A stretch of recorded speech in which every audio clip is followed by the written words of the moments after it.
bienvenue dans votre instant aromathérapie. Aujourd'hui, on va parler des huiles essentielles chez le chat et chez le cheval. Tout d'abord, chez le cheval, il est intéressant de savoir quel dosage appliquer chez ces grands animaux. Il y a une règle simple qui a été établie en aromathérapie. Multiplié par 4 et divisé par 4. Je vous explique tout ça. On a d'abord pensé que, vu le poids de cet animal, on allait multiplier par 4 le dosage par rapport à un être humain adulte.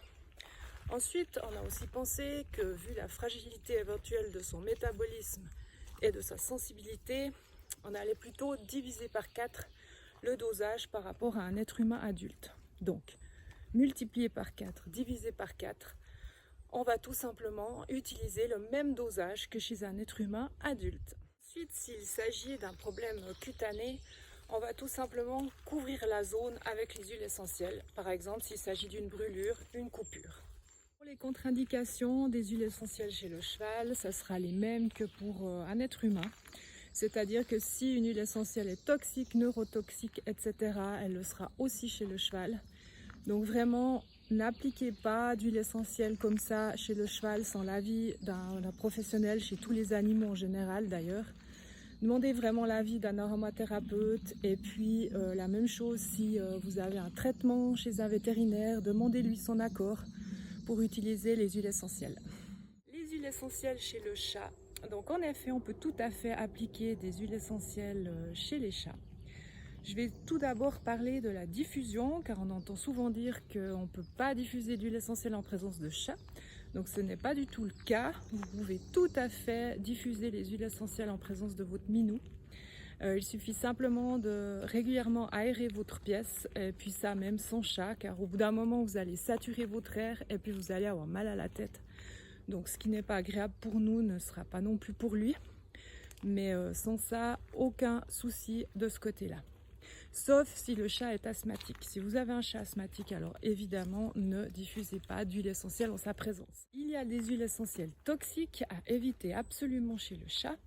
En premier, il y a l'huile essentielle de noix de muscade à éviter absolument.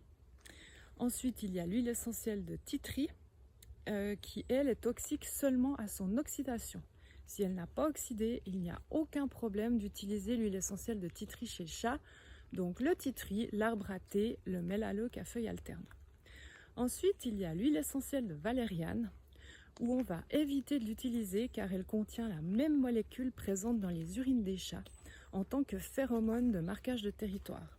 Donc le chat va confondre, va penser qu'il y a un autre chat qui est venu marquer son territoire chez vous ou sur vous, et puis ça peut vraiment le perturber, il peut venir agressif, donc on va vraiment éviter d'utiliser l'huile essentielle de valériane.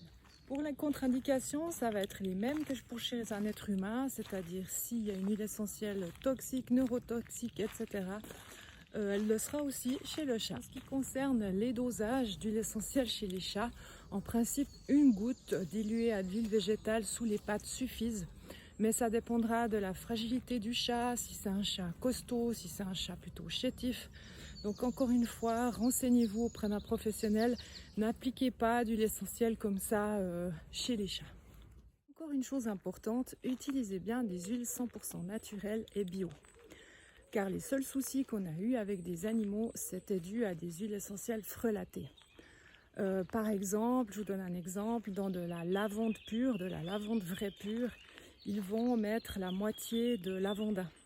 Alors, vous pouvez me dire, ouais, quel est le problème? Le lavandin, il est neurotoxique. Donc, on pense utiliser une huile essentielle sans contre-indication, alors que non, elle sera neurotoxique à cause du lavandin.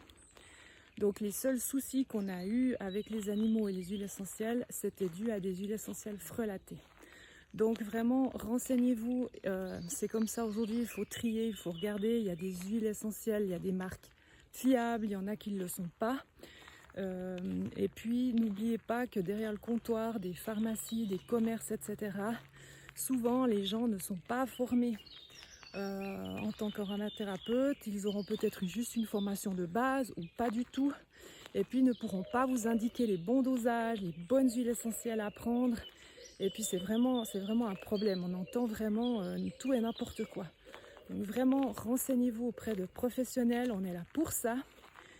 Et puis voilà, je terminerai sur cette note. Je vous souhaite de belles vacances d'été, profitez bien.